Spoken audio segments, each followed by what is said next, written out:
ایک بھائی نے پہلی بیوی سے چھپ کر دوسری شادی کی ہے۔ کافی وقت گزرنے کے بعد اب پہلی بیوی کو معلوم ہوا، لیکن وہ اب بھی بیوی کو کہتا ہے کہ میں نے شادی نہیں کی۔ لیکن بیوی کہتی ہے کہ تم اس طرح قسم کھاؤ اگر میں نے دوسرا نکاح کیا ہو تو میری دونوں بیویوں کو طلاق، اگر تم نے دوسری شادی نہیں کی تو قسم کھا لو۔ کیا بیوی کو مطمئن کرنے کے صورتحال میں قسم کھانا واقعی طلاق ہو جائے گی؟ یہاں تین مسئلوں کی بات کی گئی ہے۔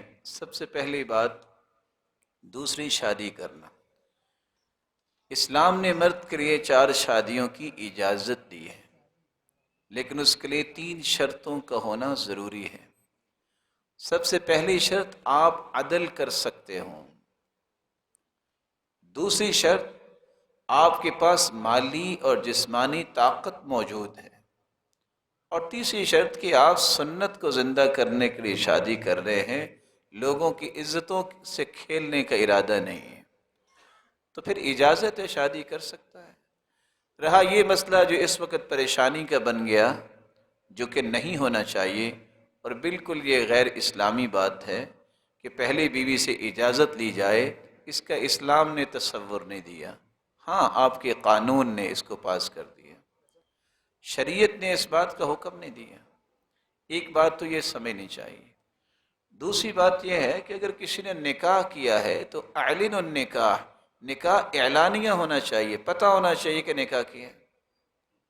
اگر اتنا ہی بزدل ہے تو کیوں ایسا قدم اٹھایا؟ کیا وہ جھوٹی قسمیں اٹھائے گا اور یہ کرے گا اور وہ کرے گا؟ یہ اسلام کے جو شعار ہیں اور اقدار ہیں، ان کو زندہ کرنا چاہیے۔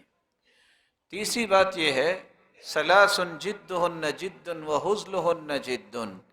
3 چیزیں آپ سنجیدگی سے کہیں یا مذاق سے کہیں، وہ ہو جاتی ہیں۔ النکاح والطلاق والرجع۔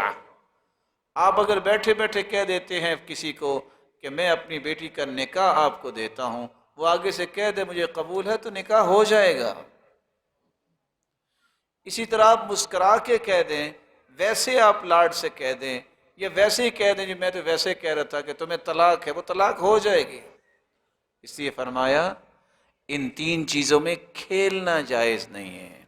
اسی طرح آپ طلاق دے چکے ہیں اور آپ کہتے ہیں میں نے رجوع کیا، تو وہ رجوع ہو گیا۔